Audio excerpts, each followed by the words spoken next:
প্রাথমিক নিয়োগ দুর্নীতির তদন্তের টাকা দিতে অপারগ পর্ষদ। সিবিআইকে চিঠি দিয়ে জানালো প্রাথমিক শিক্ষা পর্ষদ। এই মুহূর্তে ব্রেকিং নিউজ আরো একবার আপনাদেরকে জানিয়ে রাখি, প্রাথমিক নিয়োগ দুর্নীতির তদন্তের টাকা দিতে অপারগ পর্ষদ। সিবিআইকে চিঠি দিয়ে জানালো প্রাথমিক শিক্ষা পর্ষদ। হাইকোর্টেও একই তথ্য জানাবে পর্ষদ, খবর সূত্রে। কথা বলবো আমাদের প্রতিনিধি সুজয় আমাদের সঙ্গে রয়েছেন। সুজয়, এই বিষয়ে আপডেটটা নেব। টাকা দিতে অপারগ পর্ষদ, প্রাথমিক নিয়োগ দুর্নীতির তদন্তে এই বিষয়টা সিবিআইকে চিঠি দিয়ে জানালো প্রাথমিক শিক্ষা পর্ষদ। একেবারেই দেখো, বিচারপতি রাজাশেখর মান্থা নির্দেশ দিয়েছিলেন যে 2014 প্রাথমিকের নষ্ট করা যে ওএমআর শিটের ডিজিটাল কপি, সেগুলিকে যে কোনো মূল্যে উদ্ধার করতে হবে এবং প্রয়োজনে বিদেশি সংস্থার সাহায্য নেওয়া যেতে পারে, যার খরচ বহন করবে রাজ্য সরকার বা প্রাথমিক শিক্ষা পর্ষদ। কিন্তু সম্প্রতি পর্ষদের তরফ থেকে একটি চিঠি নিজাম প্যালেসে পাঠিয়ে বলা হয়েছে তারা এই খরচ বহন করতে পারবে না, প্রয়োজনে তারা হাইকোর্টকেও জানাবে।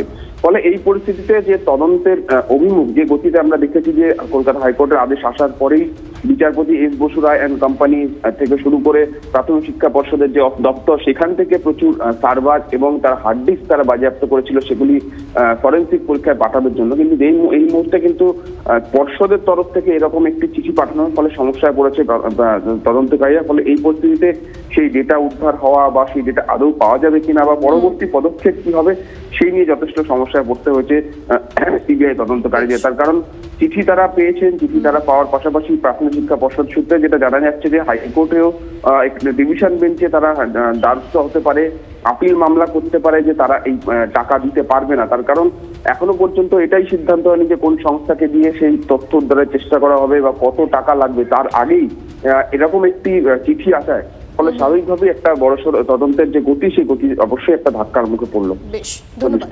ধন্যবাদ। আর একটা ব্রেকিং নিউজে যাই। এই মুহূর্তে নিয়োগ বন্ধ হয়ে গেল যাদবপুর বিশ্ববিদ্যালয়। যাদবপুর বিশ্ববিদ্যালয়ের কম্পিউটার সায়েন্স বিভাগে অধ্যাপক নিয়োগের ইন্টারভিউ বাতিল করল বিশ্ববিদ্যালয় কর্তৃপক্ষ।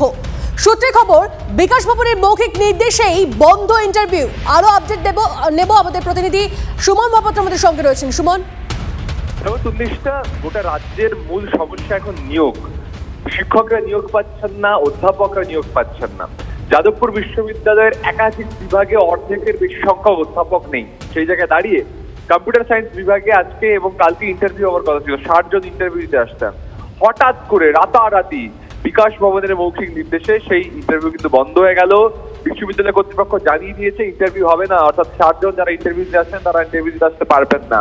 অনেকে বিভিন্ন শিক্ষা প্রতিষ্ঠান দূরে দূরে সেখান থেকে চলে এসেছিলেন যাদবপুরে ইন্টারভিউ দেবেন বলে, তারা সমস্যার মুখে পড়লেন। এবং বিকাশ ভবন কেনই মৌখিক নির্দেশ দিল তা নিয়ে কিন্তু কোনো ব্যাখ্যা নেই, কোনো লিখিত নির্দেশ নেই। সে মৌখিক নির্দেশে বন্ধ হয়ে গেল যাদবপুর বিশ্ববিদ্যালয়ের নিয়োগ। এটাই কি ভবিষ্যৎ হতে চলেছে? তার কারণ যাদবপুর বিশ্ববিদ্যালয় সহ অন্যান্য বিশ্ববিদ্যালয়ে একাধিক বিভাগে শূন্য পদ রয়েছে, কিন্তু সেখানে যদি এভাবে নিয়োগ আটকে দেয় বিকাশ ভবন, তাহলে পড়াবেন তারা আর ছাত্ররা কাদের কাছেই বা পড়বে? ঠিক তাই, অবশ্যই আমাদের দিকে নজর থাকবে। সুমন, ধন্যবাদ।